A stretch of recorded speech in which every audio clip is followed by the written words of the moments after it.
Hey everyone, it's Ryan Leonard with Wolfnest Property Management, and today we're going to be talking about why owners should allow pets in their rental properties. Worst case scenario, everyone has the horror stories, or they've heard from a friend or another landlord about the potential damages or the issues with pets, whether it's kitty litter in the pipes or in clogging them, or dogs soiling the carpet and completely ruining it, costing the owners thousands of dollars because the tenants couldn't pay for the replacement. There's a lot of horror stories that everyone has, or even certain connotations that people have about having pets in the property. Now, I would implore owners to look at this not as a bad thing, but actually a potential opportunity. Opportunity? Yes, allowing pets in your property is definitely an opportunity to make some money, or to save money, however you really want to look at it. Rather than looking at this as an issue, again, I would look at pets as a way to maybe a new revenue stream. So let's kind of look into that.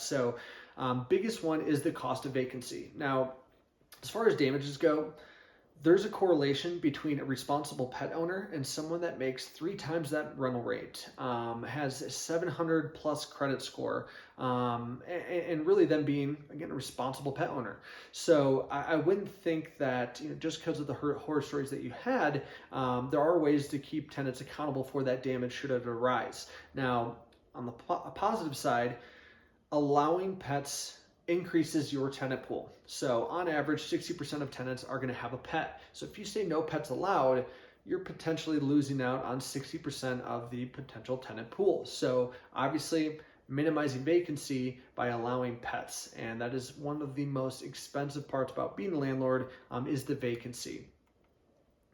Next one is increasing the rental rates. So not only charging the tenants like a pet rent or pet deposits to help cover any damage that may arise from that pet. Obviously, people are willing to pay more money if they can live in that home or that townhome, that condo, and they can have their pet. Especially with so many owners being so scared of allowing pets in their property, people are willing to pay more to have their pets with them. Let's be honest. Some people's pets are closer to them than even their own children, or maybe they are their children in their eyes. So by allowing pets, obviously you're going to see higher rental rates, or people willing to pay more because you allow pets. Also, you can minimize the risk of damage. Now, this really boils down to tenant screening. So just because someone has a pet doesn't mean that you're not going to be doing the same screening that you would for everyone else. You're still going to be doing criminal background checks and sex offender registry checks and employment verification, landlord reference checks.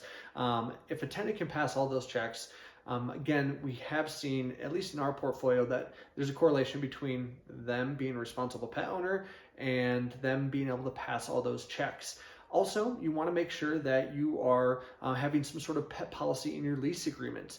And a big one is the documentation piece. Having the carpets professionally cleaned and the home professionally cleaned before they moved in, as well as the home or rental property being in pristine condition and documented with videos and move-in inspection reports and photos, interior, exterior. Even at Wolfnest, we actually do commercial blacklight testing on the flooring before a tenant moves in, so we can actually show them that there was no pet damage to the carpet when they moved in. However, now there is pet damage. This is very easy for us to remedy. We're actually going to rip out the carpet, take out the carpet pad, put kills on the subfloor, and then recarpet that room because technically you have ruined that carpet. So really minimize the risk of damage by proper screening and documentation of that tenant before they get in.